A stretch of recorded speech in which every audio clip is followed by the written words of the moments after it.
semua teman-teman businesspreneurs, gimana kabarnya hari ini? Semoga teman-teman sehat selalu ya. Oke, sebelum kita mulai live hari ini, yuk tulis di kolom komen nama dan domisilinya teman-teman. Oke, halo semuanya, selamat malam. Nah, bagi yang belum kenal Business ID, Business ID adalah suatu platform buat teman-teman bisa belajar bisnis secara online via gadget yang bisa aplikasikan via aplikasi Business ID yang bisa di-download di Play Store ataupun App Store. Halo, selamat malam semuanya teman-teman businesspreneurs. Halo, Kak dari Lampung nih. Halo, salam kenal. Oke, hari ini kita ada sesi Q&A bersama Pak Baskoro Hadi, salah satu panel expert Business ID yang rutin diadakan setiap hari Senin. Nah, teman-teman nanti bisa bertanya langsung atau tulis di pertanyaan apa saja yang ingin ditanyakan, barangkali bisa membantu permasalahan bisnisnya teman-teman. Halo, teman-teman businesspreneurs. Yuk, sebelum mulai tulis di kolom komen nama dan domisilinya ya. Oke, aku mau invite Pak Baskoro dulu.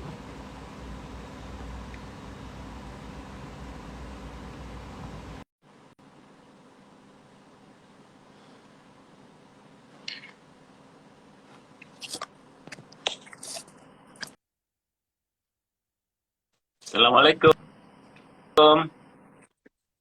Waalaikumsalam. Apa kabar, Sawah? Alhamdulillah sehat. Gimana kabarnya Pak? Sehat-sehat. Alhamdulillah. Alhamdulillah. Kemarin gimana dong abis workshop Road to IPO di Jogja ya Pak ya? Boleh dong sharing nih kegiatannya gimana, terus pesertanya gimana? Iya. Wah, seru banget. Jadi kemarin itu kan topiknya kan Road to IPO ya. Lebih bicara soal bagaimana bisa teman-teman itu mempersiapkan fundraising ya, atau untuk raise funding. Jadi kalau kita tahu ya, kan kita kan kalau berbisnis perlu modal ya, modal uang, modal tim dan modal lain-lain lah ya. Nah, kalau dalam hal ini kita bicara road to IPO itu sebenarnya lebih ke arah untuk membantu teman-teman persiapkan funding. Walaupun kadang-kadang kan kita bertanya, kalau saya belum mau ke IPO itu, sebenarnya saya perlu nggak sih join untuk pemahaman bagaimana mempersiapkan funding? Jawabannya justru perlu, dan juga kebanyakan memang seperti itu, Salwa. Jadi bukan hanya mereka yang ingin ke IPO ya, atau initial public offering ya, tapi juga yang namanya raise funding itu kan bisa sebelum masuk ke IPO, atau kita sering mendengar istilahnya kan pre-IPO gitu. Itu yang pertama waktu. Jadi teman-teman banyak sekali yang terbantukan paling tidak dari sisi hubungannya dengan IPO dan hubungannya dengan raise funding ya.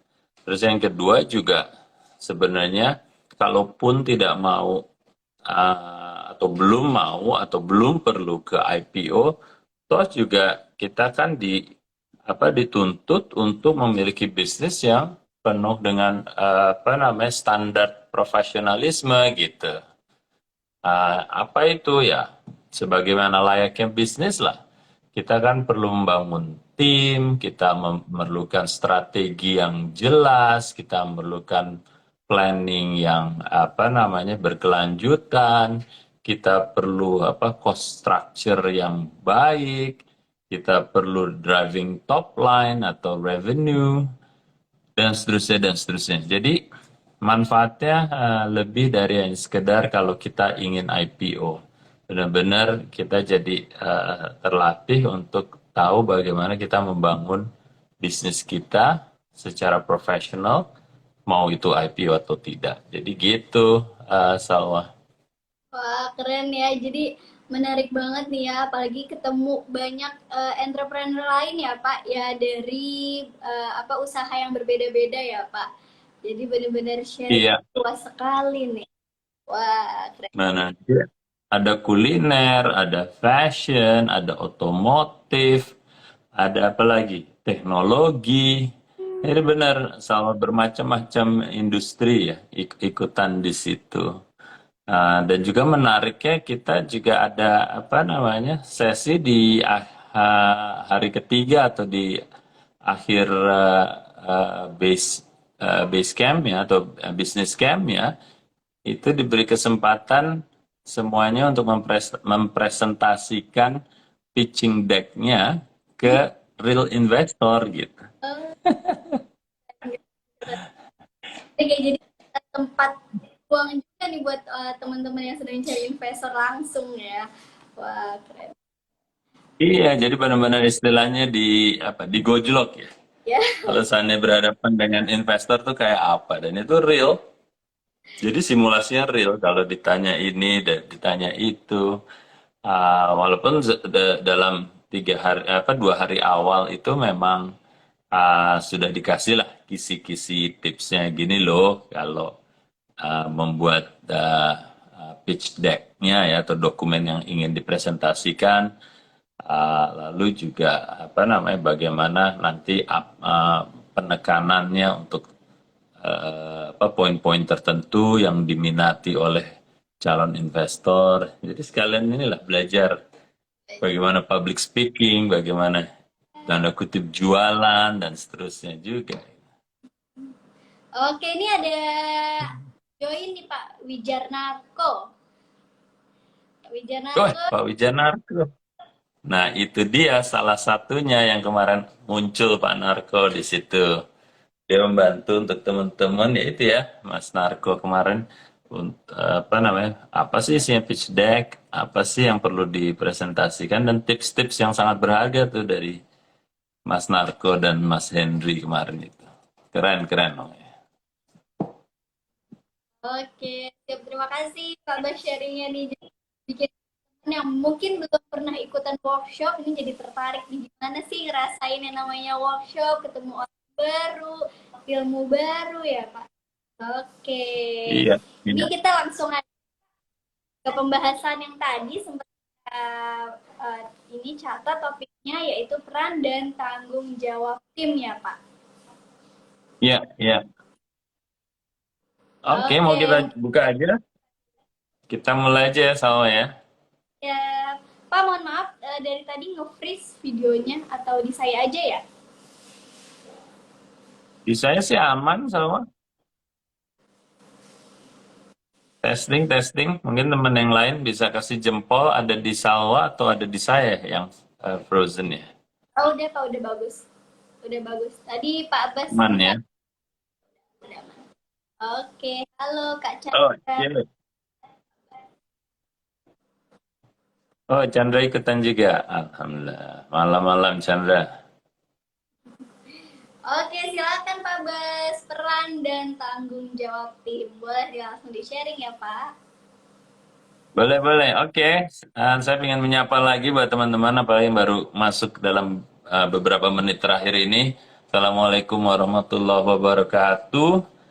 Kita ketemu lagi nih di bisnis Q&A ya, tanggal 30 Mei 2022. Loh, kok Salwa menghilang nih? Apa maaf. Oke, Sebentar. menjalan. Ya, ya. Oh, ada Amel juga join. Wah, ini Amel tim dari Microinvestindo dan juga supporter dari bisnis.id nih. Malam Amel. Ya, jadi apa namanya malam ini seperti biasa kita adakan sesi Q&A ya bagi teman-teman yang baru join kali ini sesi ini pula. Jadi bisnis.id melakukan bisnis Q&A Senin dan Rabu ya saya dan Pak Budi dan juga ada beberapa narasumber juga dalam kadang-kadang hari Kamis ya hari Jumat ya Salwa ya kita juga mengadakan sesi-sesi untuk berinteraksi buat teman-teman dan juga untuk teman-teman mendapatkan kesempatan kalau ingin bertanya dalam topik tertentu atau topik umumnya seputar bisnis. Nah, terus yang kedua, saya juga ingin menyampaikan bahwa setiap kali kita mengadakan bisnis Q&A, tentunya saya ada topik pembuka, ya istilahnya untuk menstimulasi teman-teman supaya ada yang bisa paling tidak dipelajari dalam satu sesi ini, kalaupun tidak ada pertanyaan. Jadi ini terbuka ya buat teman-teman, siapkan pertanyaannya. Nah, topik pembuka malam ini adalah peran dan tanggung jawab tim. Nah, ini topik yang praktikal juga, sebagaimana kita selalu lakukan di bisnis.id. Topik-topiknya ringan, tapi penting untuk dibahas dan dipahami oleh teman-teman. Nah, kalau kita bicara soal tim, kalau kita bicara soal peran dan tanggung jawab, pada pengalaman saya membantu teman-teman, para entrepreneur, para startup, itu kadang-kadang masih suka tumpang tindih peran dan tanggung jawab dari tim yang dimiliki. Ya, nah oleh karenanya saya ingin ngajak teman-teman mungkin melangkah satu ke belakang dulu ya, melihat struktur dari organisasi teman-teman sekalian. Oke, struktur dan organisasi dari teman-teman sekalian harus sering dievaluasi apakah struktur dari organisasi itu mendukung terhadap perkembangan atau pertumbuhan dari bisnisnya kalian masing-masing gitu ya. Nah, kadang-kadang Mas bertanya, loh, struktur keren banget gitu. Orang saya juga bisnis baru mulai 2-3 tahun, kenapa saya perlu punya struktur? Toh saya masih bisa menanganinya sendiri berdua atau bertiga dengan partnernya. Itu ada benarnya kalau seandainya teman-teman masih di awal atau permulaan dari bisnis dan yang skalanya masih kecil. Tapi sejalan dengan bisnisnya berkembang, ya kesibukan dan kompleksitas dari bisnis itu menjadi meningkat, tentunya diperlukan struktur organisasi yang sudah mulai tertata, karena itu akan membantu nanti dalam eksekusinya.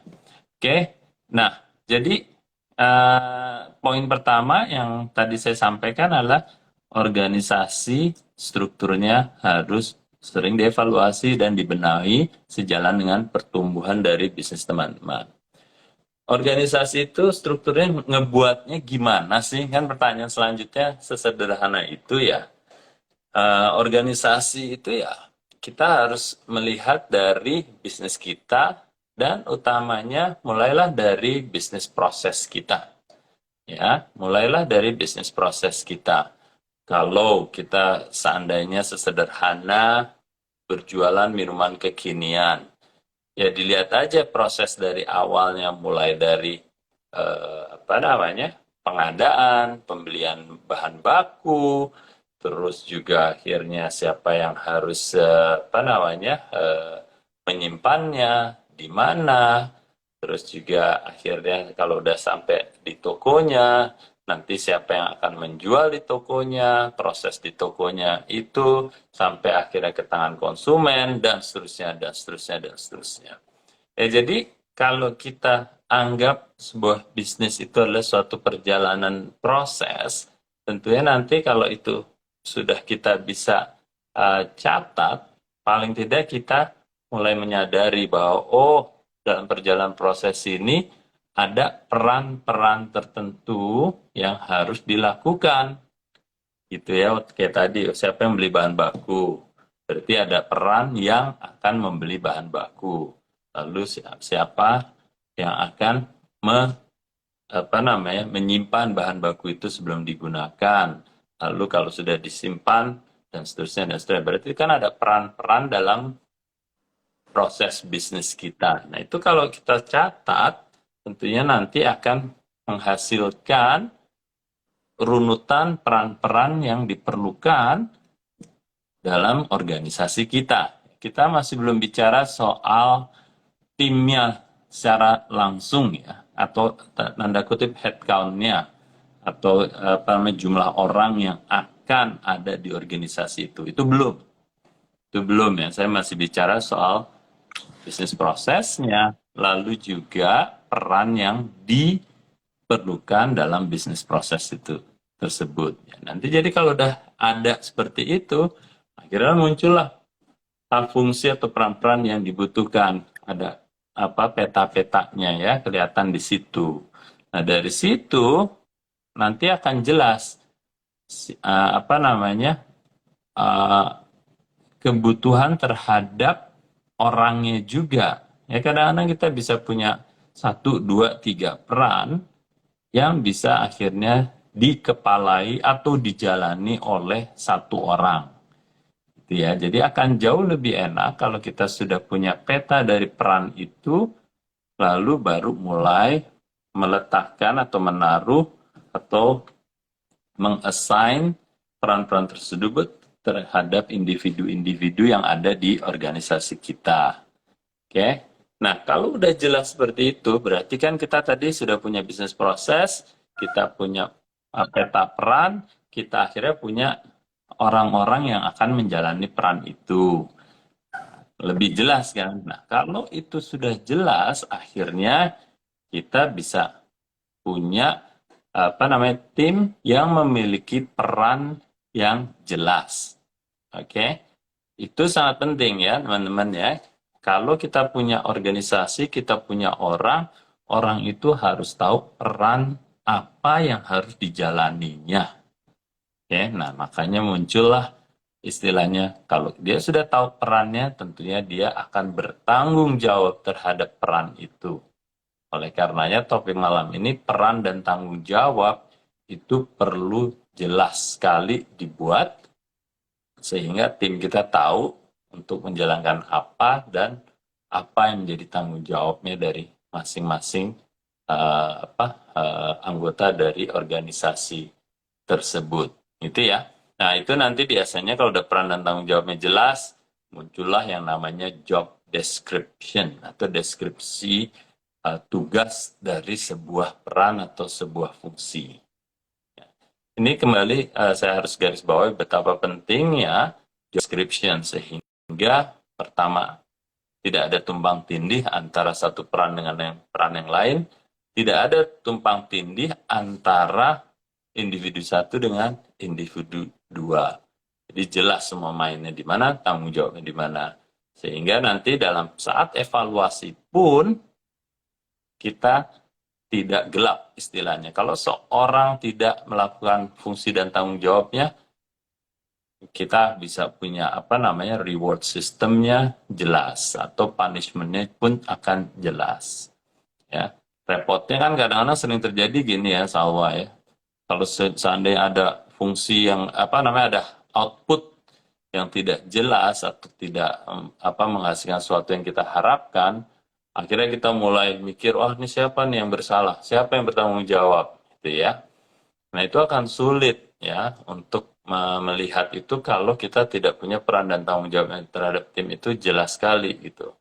Oleh karenanya dalam saat evaluasi akan jauh lebih mudah kalau kita tahu bahwa ada apa namanya output yang bagus atau yang tidak bagus, paling tidak itu adalah kontribusi atau peran dan tanggung jawab oleh di tim yang mana gitu ya.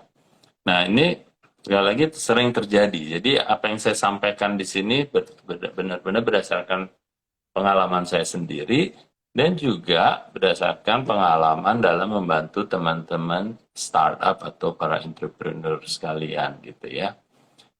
Oke, jadi mungkin itu sih topik pembukanya Salwa. Moga-moga teman-teman bisa mengkonek ya dengan topik ini dan jikalau ada isu, ada feedback mengenai topik ini, silahkan di-share malam ini. Oke, siap. Terima kasih Pak Bas. Yuk teman-teman bagi yang ingin bertanya, boleh mulai ya tulis pertanyaannya. Nah, ini udah muncul nih ada pertanyaan pertama dari Kak Chandra. Pak, sistem dalam itu seperti apa? Sistem dalam bisnis itu seperti apa ya Pak? Apa hanya berjual beli saja? Dan apa yang membedakan bisnis dengan pedagang? Terima kasih Pak Bas. Gitu. Oke. Eh, Chandra, terima kasih pertanyaannya. Jadi pertanyaan saya yang pertama kalau nggak salah adalah sistem dalam bisnis itu apa gitu ya? Salah ya? Betul, betul. Oke. Oke. Jadi definisi yang sering saya gunakan berdasarkan apa yang pernah saya jalanin. Kalau kita bicara satu sistem, sistem itu sebenarnya apa sih? Sistem and processes biasanya ya. Sistem dan processes dalam bisnis itu adalah apa-apa yang berhubungan dalam infrastruktur di bisnis itu supaya bisnis dapat berjalan dengan baik atau akan terbantukan proses sistem atau berjalannya bisnis itu dengan baik. Nah, apa sih yang dimaksud dengan sistem? Sistem itu biasanya mulai dari apa namanya uh, proses yang jelas dalam bisnis itu. Ya, tadi seperti saya sampaikan, kalau dalam bisnis kita, kita harus tahu bisnis prosesnya terlebih dahulu. Sehingga kalau kita sudah tahu itu, kita bisa menerapkan satu sistem dalam bisnis itu yang sesuai. Contohnya kalau sistem umpama sistem informasinya, jadi kita akan bisa menyesuaikan kalau proses sudah jelas, sistem apa yang bisa kita taruh di situ. Ya, sistem informasinya seperti apa, sistem logistiknya seperti apa, sistem procurementnya seperti apa. Jadi sistem itu adalah cara kerjanya kita yang bisa kita terapkan dalam sebuah proses. Dan infrastruktur apa yang bisa kita gunakan dalam sebuah proses tadi. Ya, makanya ada kalau kita sering mengenal information system. Jadi sistem informasi apa sih yang mau kita bangun dalam menunjang bisnis kita, gitu ya. Nah, jadi sistem itu secara garis besarnya adalah proses apa yang bisa kita terapkan dengan menggunakan infrastruktur apa dalam menunjang bisnis kita. Kurang lebih seperti itu kalau kita bicara soal sistem. Ya. Lalu kalau bedanya bisnis dan dagang ya tadi ya. Ya, betul, Pak. Bisnis dan dagang. Ya, bisnis dan dagang sebenarnya kalau yang namanya commercial itu adalah juga berdagang kan. Komersialisasi dari sebuah ide maksudnya adalah kalau kita punya ide, akhirnya kita komersialisasikan, kita berarti masuk dalam hubungan perdagangan, istilahnya gitu ya. Kita melakukan aktivitas perdagangan. Tapi kalau mungkin yang ditanyakan Chandra itu bedanya bisnis dan dagang itu apa? Lebih tepatnya mungkin bedanya bisnis dan sekedar jualan ya, gitu ya. Kalau bisnis dan sekedar jualan tentunya beda sekali. Kadang-kadang kalau kita jualan biasanya barang itu sudah ada lalu kita jual. Contohnya umpama saya mau berjualan baju. Sehingga apa yang saya lakukan? Saya mencari bahan baku baju yang sudah jadi, lalu saya berjualan dengan menghasilkan keuntungan. Sesederhananya seperti itu, saya jualan. Hari ini saya bisa jualan baju, besok mungkin karena saya lihat ada permintaan tinggi orang jualan mainan gitu ya. Atau waktu itu kita ngelihat masker lagi tumbuh pesat kebutuhannya, terus kita lihat wah keren juga nih permintaannya masker nih besar sekali, ya udah saya cari supplier masker atau saya kulaan mencari masker mungkin di sentra-sentra penjual grosiran, saya beli lalu saya menjualnya dengan harga yang lebih tinggi dari harga beli saya, akhirnya saya dapat keuntungan. Dan itu kurang lebih kalau kita jualan, ya. Nah, apa bedanya dengan bisnis? Nah, kalau bisnis itu biasanya lebih lebih komprehensif. Kita melihatnya bisnis itu bukan tidak hanya saat ini saja atau saat bulan ini saja, tapi kalau kita ingin membangun bisnis, berarti kita ingin membuat bisnis itu lebih sustainable, ya, lebih sustainable sehingga bisnis itu bisa kita kembangkan, bisa kita apa namanya, bertumbuh dengan pertumbuhan yang bisa kita pertahankan atau bahkan pertumbuhannya lebih tinggi.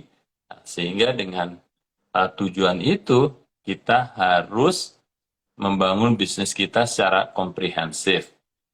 Nah, apa itu membangun bisnis secara komprehensif? Membangun bisnis secara komprehensif ya kita mulai dari kita memahami problem apa yang ingin kita selesaikan.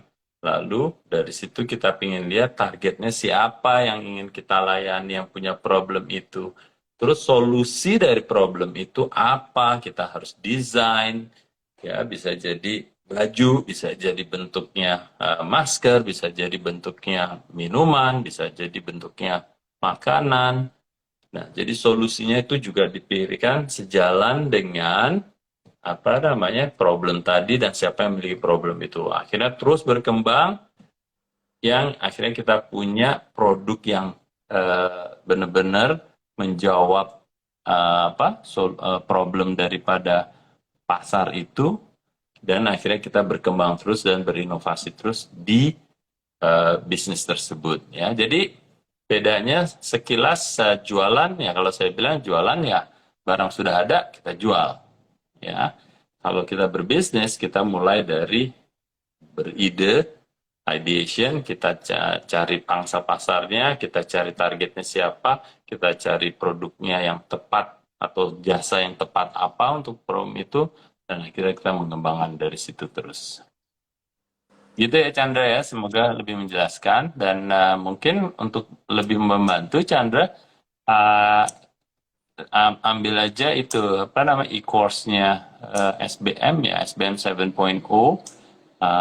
yang apa namanya yang dikeluarkan oleh Pak Budisman, atau kalau mau ikutan workshop nanti akan ada ya di pertengahan bulan ini ya, Salwa ya, Depan, Pak. untuk bagaimana membangun bisnis. Oke. Gitu.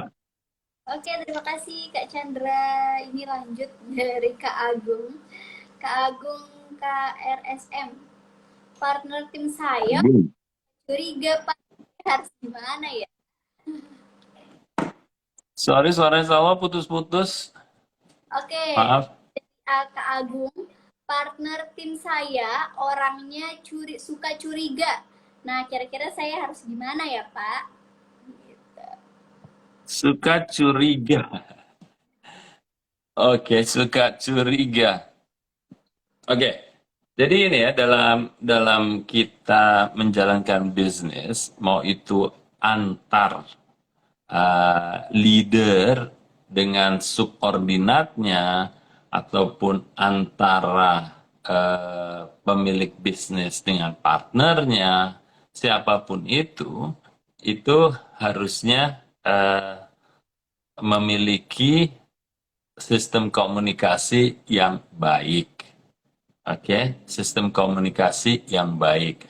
Karena kalau kita tidak punya sistem komunikasi yang baik, akhirnya nanti akan ada hal-hal yang tidak terkomunikasikan, dan akhirnya ada hal-hal yang tidak disepakati di awal menjadi suatu masalah di kemudian hari gitu.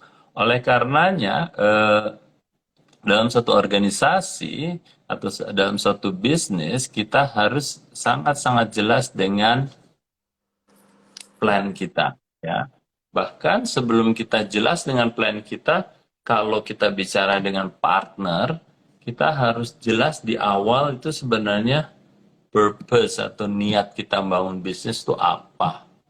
Terus visinya apa, misinya apa. Ya, jadi Agung harus mungkin cari kesempatan aja, mulai dibiasakan untuk membahas itu. Kalau belum punya purpose, visi, misi, ya itu mungkin duduk lagi sama-sama partnernya nih, kita tulis yuk, gitu ya. Bisnis kita dalam membangun bisnis ini apa sih tujuan kita awalnya, niat kita apa sih, ya. Terus kalau visinya kita melihat bisnis kita ini picture of success-nya gimana sih, kamu melihatnya gimana, saya melihatnya gimana, kita samakan yuk visi kita. Tuh, lalu misinya apa sih? Kalau misi kan kita bicara soal bagaimana untuk mencapai visi itu. Nah, mungkin kalau mulai dari situ nih, akhirnya istilahnya menyelaraskan kembali, nanti akan menjadi apa namanya tujuannya menjadi jelas gitu dan hanya satu tujuan, nggak berpecah. Kadang-kadang Agung banyak kesempatan istilahnya tahu sama tahu gitu, nganggapnya tuh lo tahu gue tahu gitu, ayo kita jalanin gitu ya. Dan itu sering terjadi akhirnya di kemudian hari dua-duanya bisa kaget gitu ya. Contohnya gini, satu mungkin mau jualan dalam 5 tahun, mungkin saya mau berkembang dari 100 juta menjadi 500 juta. Tapi yang satu dari 100 juta dia bilang, ah ini kan kerjaan hobi doang nih. Ya kalau 200 juta aja 5 tahun lagi oke-oke juga. Nah, kalau keduanya aja sudah punya apa namanya tujuan yang berbeda atau besaran tujuan yang berbeda, bisa jadi kan yang satu akan ngegas, yang satu kan santai-santai aja. Nah, dalam perjalanannya tentunya nanti yang satu merasa lu kok kerjanya kurang keras sih, gue kok yang kerjanya lebih keras sih, kayak gitu-gitu ya. Dan ini hanya contoh kecil tapi nyata gitu, Agung. Ya, jadi untuk menghindari saling curiga, mungkin ya dipersamakan persepsi dulu, lalu dari situ nanti juga dibahas soal bagaimana kita masing-masing punya otoritas yang mungkin tidak memerlukan keterlibatan partnernya. Dan itu kalau di awal sudah dijelaskan, ya udah, lo nggak usah curiga kalau gue melakukan ini, yang penting kita tujuannya udah jelas, ya kita harus saling percaya gitu kan. Nah, tapi percaya terhadap sesuatu yang sudah disepakati. Ya biasanya sih kalau sudah seperti itu akhirnya kalau udah timbul rasa kepercayaan diri di antara keduanya lebih kuat, kemungkinan curiga akan jauh lebih kecil atau bahkan tidak ada. Gitu, Agung. Oke, terima kasih atas pertanyaannya. Ini lanjut nih dari Kak Dervis. Assalamualaikum Pak, saya punya bisnis dengan karyawan yang masih 3 orang. Nah, kira-kira bagaimana ya menyusun organisasinya kalau kalau beda ini gimana pertanyaannya tapi bisa maaf Pak. Ini Ya. saya punya bisnis dengan karyawan masih 3. Bagaimana menyusun organisasinya kalau orangnya sedikit dan pembagian kerjanya tidak kompleks? Seperti itu, Pak. Ya berarti apa namanya kebutuhan untuk membangun struktur organisasinya menjadi tidak kompleks juga kan ya, Deris ya. Jadi saya pikir gini ya, kadang-kadang kita berpikir yang namanya struktur organisasi itu harus orangnya abrek-abrek gitu ya. Nah, tapi itu yang poin yang saya ingin sampaikan di awal tadi. Intinya adalah mau itu organisasinya ada 100.000 atau cuma 3 orang, yang penting pengorganisasiannya jelas. Ya, pengorganisasiannya jelas sehingga kalau pengorganisasiannya jelas, peran dan tanggung jawab dari masing-masing yang ketiga orang ini menjadi lebih jelas juga gitu. Nah, justru keuntungannya di sini adalah mumpung masih ada organisasinya yang cuma 3 orang, ya mulailah dibangun, gitu kan? Karena perannya kan tidak akan kurang, ya. Peran yang akan dijalankan berdasarkan bisnis prosesnya tadi kan, saya rasa juga nggak akan sedikit-sedikit amat. Saya nggak tahu bisnisnya Dilbis apa nih, gitu. Ya, tapi intinya sekali lagi, apapun atau sebesar apapun bisnisnya dan seberapa orang yang ada di organisasi ini sementara, yang penting peran dan tanggung jawabnya jelas. Perannya dibangun dari bisnis prosesnya menjadi lebih jelas gitu ya. Jadi oleh karenanya ya ini satu keuntungan sih, sebelum mumpung bisnis belum besar, pastikan aja nih bisnis proses dan apa namanya perannya jelas. Dan kalau nanti bisa dibagikan ke 3 orang saja udah cukup ya, bagus sekali. Tapi kalaupun mungkin 3 orang ini keteteran, tidak bisa melakukan keseluruhan fungsi dan peran yang diperlukan dalam menjalankan bisnis proses ini, bisa jadi peran itu kita outsource gitu ya.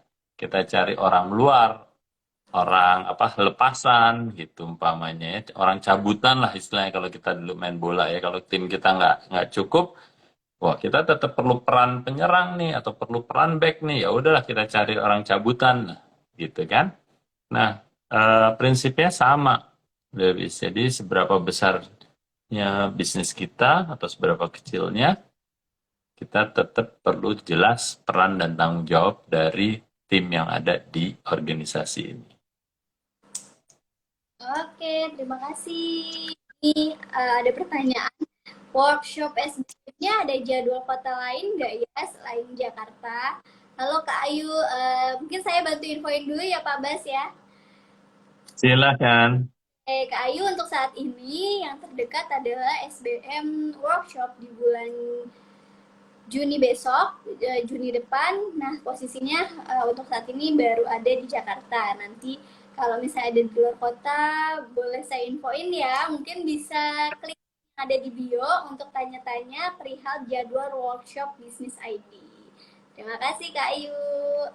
Ini lanjut nih dari Kak Rizky Syahrul. Bagaimana membuat perjanjian untuk 2 atau lebih orang yang punya investasi dengan jumlah sama supaya enak awal sampai akhir? Gitu Pak Bas. Bagaimana membuat perjanjiannya? Oke. Kalau saya rasa membuat perjanjian itu ya, apalagi kita masih belum besar, intinya yang perlu kita pahami adalah sebenarnya bentuk perjanjiannya apa. Ya, bentuk perjanjiannya apa. Kadang-kadang kita suka mikir bentuk perjanjiannya itu hanya terikat pada satu bentuk ya. Tapi yang namanya bentuk perjanjian kerjasama itu bermacam-macam dan bervariasi. Oke, bervariasinya itu banyak sekali. Nah, ini kadang-kadang kalau membuat perjanjiannya saya rasa sih nggak sulit-sulit amat. Yang sulit adalah menentukan bentuk kerjasamanya. Karena kalau udah jelas bentuk kerjasamanya, penuangan terhadap bentuk kerjasama itu dalam sebuah kertas, itu akan jauh lebih mudah. Gitu ya.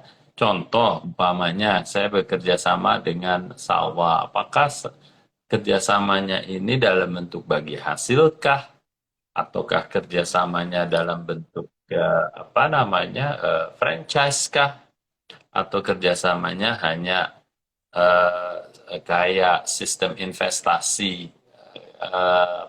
menghasilkan. Jadi akan menentukan perjanjian itu dibuatnya seperti apa. Ya kalau bisa kerjasamanya adalah dalam bentuk Salwa menjadi bagian dari pemilik bisnis saya, berarti dia kan shareholder, ya kerjasamanya benar-benar kerjasama partner. Tapi kalau hanya sekedar Salwa hanya memberikan uang kepada saya masih bisa ada bentuk kerjasamanya hanya bagi hasil aja, tapi yang kerjanya sama-sama, atau saya yang jalanin semua, Salwanya hanya dapat return yang sudah ditentukan, atau returnnya berdasarkan revenue-nya, dan seterusnya. Ya, jadi kalau saya tangkap di sini, pertanyaannya membuat perjanjian itu gimana, itu sudah ada template-nya ya. Tapi yang mungkin Rizky harus perhatikan adalah bentuk kerjasamanya seperti apa. Dan itu yang perlu dipelajari dan dipilih kira-kira mana yang sesuai dan mana yang diminati oleh Rizky dan calon partnernya. Gitu ya. Oke, terima kasih atas pertanyaannya. Ini dari Dua Susu Cafe. Untuk struktur organisasi yang paling sederhana dan simpel untuk resto cepat saji minuman Seperti apa ya Pak? Mohon penjelasannya. Terima kasih. Oke, Dua Susu Cafe. Menarik sekali namanya Dua Susu Cafe. Oke, struktur organisasi untuk bentuk kafe. Well, saya pikir mungkin jauh lebih simple ya. Kalau kita punya apa namanya, mungkin mulainya dari sebuah sebuah apa namanya kafe atau outlet. Saya nggak tahu ini berapa jumlah outletnya, tapi intinya kan kita harus pahami lagi sederhananya nih Dua Susu Cafe.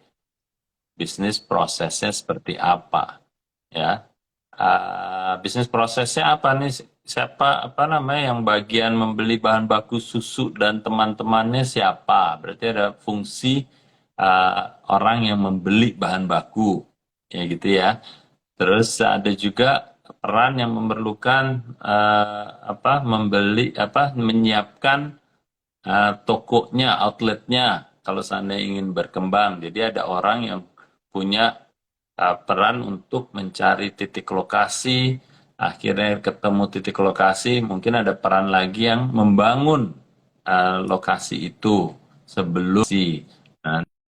Nanti setelah udah ada peran itu, siapa yang akan menjalankan jualannya ya di outlet masing-masing itu. Berarti ada peran yang menjual. Siapa yang akan menjadi apa namanya yang menyiapkan produknya itu dari bahan setengah jadi menjadi finish good atau siap jual. Apakah itu perannya juga nanti berlanjut dengan orang yang menjual dan berhadapan konsumen? Ya, bisa jadi dua peran yang berbeda dilakukan oleh satu orang itu. Terus nanti ada bagian kasir, apakah yang jualan dan menerima uang itu nantinya ditentukan oleh siapa yang akan menjalankan itu, ya. Jadi itu yang saya maksud, struktur organisasi itu bisa apa namanya besar, bisa kompleks atau tidak, ya kembali lagi bisnis prosesnya seperti apa gitu. Dua Susu Cafe. Oke, nah biasanya kalau Dua Susu Cafe atau teman-teman yang lain sudah paham bisnis prosesnya, untuk membangun struktur organisasinya tidak akan rumit gitu, karena sudah paham sekali kan. Hanya itu tadi, kadang-kadang kita paham, kita tahu, tapi kita tidak mengorganisasikan atau mengorganisir apa bisnis prosesnya itu menjadi peta peran, sehingga akhirnya timnya kita overlapping ya atau tumpang tindih. Nah itu awal suatu apa yang namanya kekacauan kalau saya bilang sebelum kita bertumbuh lebih besar lagi gitu ya. Oke, terima kasih. Ini lanjut dari Kak Syekh Saif. Halo Pak, apa yang akan terjadi jika sebuah perusahaan salah dalam memilih distributor? Salah dalam memilih distributor, apa yang terjadi? Salahnya di apanya nih? Mungkin Syekh Syarif bisa menjelaskan nih, salahnya di mananya gitu, apa yang akan terjadi. Ya mungkin sebelum dijelaskan, diperjelas ya Syekh Syarif. Biasanya kan kalau yang namanya distributor itu kan perpanjangan tangan kita ya sebagai sebuah entitas bisnis untuk membantu mendistribusikan produk kita atau jasa kita. Ya, biasanya Kak, dalam kita menentukan distributor, kita kan akan selalu apa namanya mengundang calon-calon distributor ya. Calon-calon distributor kita undang untuk kita brief nih. Ini loh produk kita apa, terus distribusi yang kita ingin dapatkan titik-titiknya seperti apa. Ya, calon konsumen kita itu lebih suka mendatangi tipe retail-retail atau outlet-outlet yang seperti apa, dan seterusnya, dan seterusnya. Jadi untuk menghindari kesalahan itu, di awalnya kita juga harus jelas dalam hal seleksi distributor yang paling tepat untuk jenis bisnis kita, untuk target market kita, gitu. Ya, jadi kalau sudah salah, ya konsekuensinya berarti kita harus cepat-cepat mengganti, ya, mengganti distributor itu. Dan utamanya pengalaman saya kalau kita punya distributor, biasanya toh kita hanya memerlukan waktu sesuai perjanjian bisa 2-3 bulan untuk menghentikan kerjasama itu. Gitu. Jadi bukan yang kita sudah pilih sehidup semati, kita nggak bisa lepas dari distributor tersebut. Biasanya itu diatur dalam kontraknya dengan distributor. Jikalau ada salah satu pihak memutuskan untuk mengakhiri kerjasama ini, diperlukan waktu bisa jadi 2 bulan, 3 bulan, sesuai kesepakatan, itu sudah off. Ya, jadi kalau sekarang sudah disadari salah pilih, Syekh Safif, ya sudah, hentikan kerjasama itu dan mulailah prosesnya dari awal lagi seperti tadi yang saya sampaikan, sehingga seleksinya jauh lebih ketat, yang moga-moga dapat distributornya jauh lebih baik dan jauh lebih tepat. Oke, Syekh. Oke, terima kasih. Ini lanjut nih dari pertanyaan Davis. Pak, apa bedanya purpose dengan visi misi? Dengan visi dan misi. Seperti itu. Terima kasih. Dengan Davis lagi ya. Ya. Purpose, visi, dan misi bedanya apa? Oke. Ini emang bahasanya terlalu keren kali ya. Purpose, vision, mission gitu ya. Tapi nggak apa-apa. Sebenarnya ini tugas saya untuk supaya membantu teman-teman menyederhanakan sehingga bisa lebih mudah dipahami. Oke, yang pertama purpose. Purpose itu kalau bahasa awamnya saya sebutnya kayak niat. Ya. Niatnya apa dari awal Anda membangun bisnis ini. Jadi niatnya apa? Ini kayak kalau kita ambil contoh bisa jadi niatnya untuk memiliki bisnis yang ramah lingkungan, ya, sumpamanya gitu ya. Nah, jadi dia memang mau niat awal tuh emang seperti itu, ya. Memang kadang-kadang kebanyakan teman-teman berpikir secara logika orang punya bisnis ya pengen dapat duit gitu ya. Ya iya, itu mah hasilnya gitu. Tapi kan niat awal kan, toh orang kerja pun untuk nyari duit, pasti dia ada niat juga, saya pengen bekerjanya di industri ini kah, di kategori ini kah, di otomotif kah, di penerbangan kan, pasti ada niat tertentu kan ya. Nah, kembali lagi, kalau kita biasanya sebagai business owner, kadang-kadang kita tanpa disadari kita sebenarnya sudah punya niat kenapa kita bangun bisnis itu. Oke? Nah, jadi kembali lagi kita berpikir nih, niat kita membangun bisnis ini apa sih? Oke? Nah, itu purpose. Nah, selanjutnya tadi visi. Bedanya apa dengan purpose? Kalau purpose tadi niat, visi itu adalah pandangan kita ke depan, bagaimana gambarannya bisnis ini kalau berhasil. Yang saya anggap berhasil tuh kayak apa sih? Atau bahasa kerennya picture of success. Jadi gambaran dari sebuah kesuksesan bisnis yang Anda ingin bangun tuh kayak apa sih? Ya, jangka panjangnya tuh kayak apa sih, 5-10 tahun kayak ke depan ini yang dianggap sukses dalam saya membangun bisnis ini bentuknya kayak apa? Itu vision. Contohnya menyehatkan bayi-bayi di dunia ini atau di Indonesia. Itu kan visi kan, menyehatkan. Atau kalau kita sering dengar visinya si Steve Jobs, dia ingin picture of success-nya dia itu mencerdaskan orang, visi purpose-nya, picture of success-nya itu adalah meletakkan computing in everyone's lab umpamanya. Meletakkan computing ya, bukan komputer ya, computing di di pangkuan setiap orang di dunia ini. Itu visinya kan. Jadi kelihatan kan. Oh, itu dia picture of success-nya itu seperti itu, jangka panjangnya. Ya, jadi moga-moga agak jelas nih ya. Jadi purpose itu niat, visinya itu adalah picture of success, ya, gambaran suksesnya bisnis itu kayak apa dalam 5, 10 atau 20 tahun ke depan. Lalu kalau kita bicara soal misi, nah misinya itu adalah caranya atau bentuk apa yang saya harus lakukan, ya, do-nya, apa yang saya akan lakukan untuk mencapai visi itu. Oke, yang satu niat, purpose, vision itu gambarannya atau mimpinya, lalu misinya itu adalah apa yang harus saya lakukan. Jadi saya ambil contoh seperti kayak waktu saya di Fonterra itu ingin menyehatkan melalui nutrisi, ya kurang lebih purpose sama visionnya. Lalu misinya melalui produk dairies atau produk susu dan turunannya, itu misinya. Jadi kalau diperhatikan, kalau kita sudah bicara misi, udah kelihatan paling tidak gambaran kategori industri apa yang ingin yang kita geluti gitu ya. Ya, seperti itu. Jadi bisa jadi sebuah perusahaan atau perusahaan, 2 atau 3 perusahaan yang sama punya purpose sama visionnya sama atau mirip-mirip, tapi bisa jadi kalau Fonterra misinya melalui dairies, tapi mungkin Nestle melalui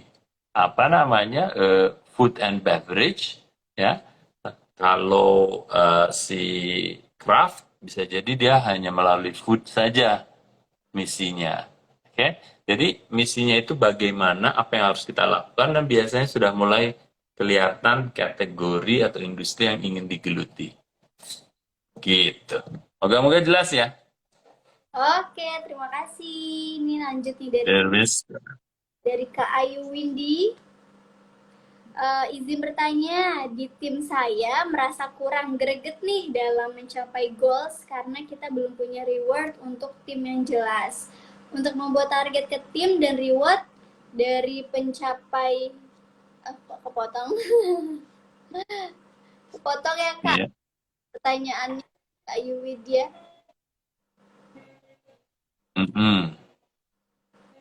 Boleh dilanjut ya Kak Ayu Windy. Kak Ayu Windy. Pertanyaannya terpotong.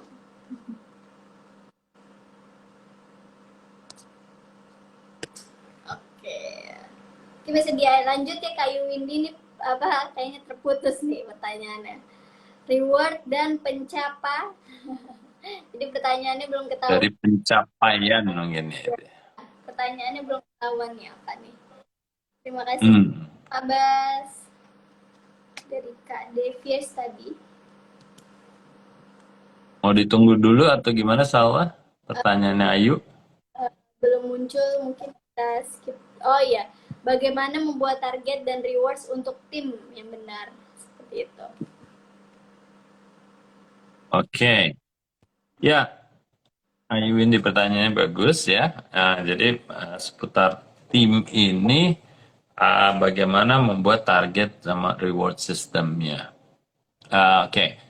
Jadi biasanya kalau kita membuat goals atau target, kita harus selaras dengan goals dari bisnis yang besarnya, ya. Maksud saya gini, organisasi besarnya apa sih? Ini perusahaan kita ini kan mau menjual, mau punya sales revenue atau omset ya. Dalam setahun tuh berapa sih? Anggapnya ini kita sudah hampir di penghujung 2022, kita udah mulai punya plan untuk tahun 2023 ya.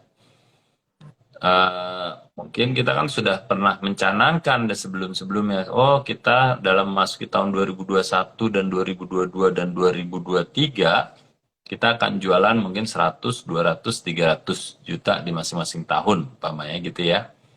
Nah biasanya dalam kita mengeset goals, target perusahaan itu sudah pasti akan menjadi tujuan untuk semua fungsi, gitu kan? Karena mau di fungsi apapun, ujung-ujungnya kita harus mencapai goals dari perusahaan kita ini, gitu ya. Nah, pertanyaan selanjutnya adalah, oke, kalau itu menjadi salah satu goals, pasti ada dong target atau goals dari masing-masing fungsi. Nah, dari situ baru ada yang namanya turunan dari target-target untuk mencapai angka besar perusahaan itu. Kalau saya mungkin di HR, saya mungkin punya target untuk target jumlah orang yang harus saya rekrut untuk mendukung pertumbuhan bisnis ini atau untuk pencapaian angka yang tadi itu 100, 200, 300 gitu kan ya. Jadi saya harus jelas targetnya atau departemen saya harus punya target yang jelas, yang spesifik terhadap departemen saya apapun itu.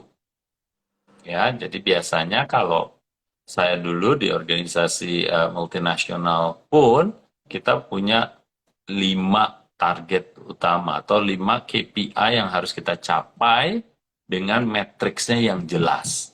Ya, jadi kembali lagi tadi, umpama tim kita di HR, dia harus punya tuh KPI-nya apa saja, harus jelas, terukur.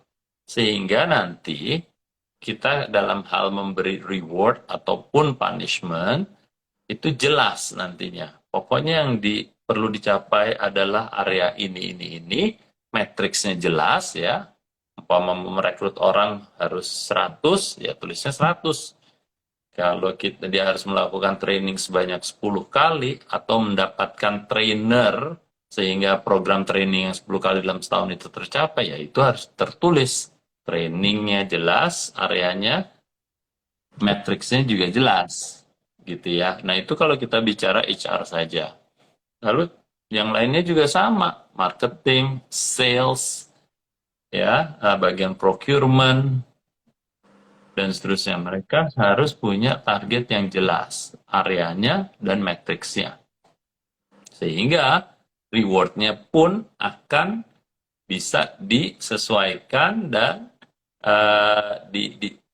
diukur terhadap pencapaian nantinya gitu. Oke, yang banyak sering terjadi adalah benar sekali Ayu Windy. Ternyata targetnya tidak diset dari awal dengan jelas sehingga sejalan dengan berjalannya bulan per bulan sampai akhir tahun, akhirnya nggak jelas nih sebenarnya dia mencapai nggak sih dengan terhadap target yang diset. Lah, wong targetnya aja nggak diset dari awal, gimana ngitungnya dia berhasil atau tidak gitu kan, dia sukses atau tidak, dan dia layak mendapatkan reward atau tidak gitu. Ya, jadi sederhananya gitu Ayu Windy, masing-masing harus punya target yang jelas, matriks yang jelas, tentunya nanti akan membantu reward sama punishment-nya yang jelas juga. Oke, Gitu Ayu Windy. Kak Ayu. Ini gak kerasa nih loh Pak, kita udah 1 jam berlalu live-nya ngobrol dengan teman-teman business planners. Iya, ya, terima kasih nih pertanyaan bagus-bagus nih. Banyak sekali, terima kasih Chandra, Agung, Davis, Ayu, Rizky, Dua Susu Cafe, Syekh Saif, sama Ayu Windy yang terakhir. Luar biasa semangatnya dalam belajar. Oke, sekalian nih di akhir saya mau infoin ya Pak tentang bulan Juni kita ada 2 workshop ya. Yaitu yang pertama ada SBM Advance Workshop, kita ada di Sari Pasifik ya Pak. Nah, itu yang pertama. Terus yang kedua ada triple value ya Pak ya. Workshop Value creation. Value creation. Nah, itu akhir bulan. Teman bagi yang ingin info lebih detail bisa klik link yang ada di bio ya. Jadi teman-teman bagi yang udah belajar di e-course terus masih penasaran nih untuk belajar langsung bersama Pak Baskoro, Pak Budi dan expert lainnya, bisa klik linknya ada di bio untuk informasi lebih detail. Oke, terima kasih banyak Pak Baskoro atas live-nya. Terima kasih Salma. Oke, terima kasih. Terima kasih teman-teman, sampai ketemu lagi ya. Assalamualaikum. Waalaikumsalam warahmatullahi wabarakatuh. Selamat malam. Malam.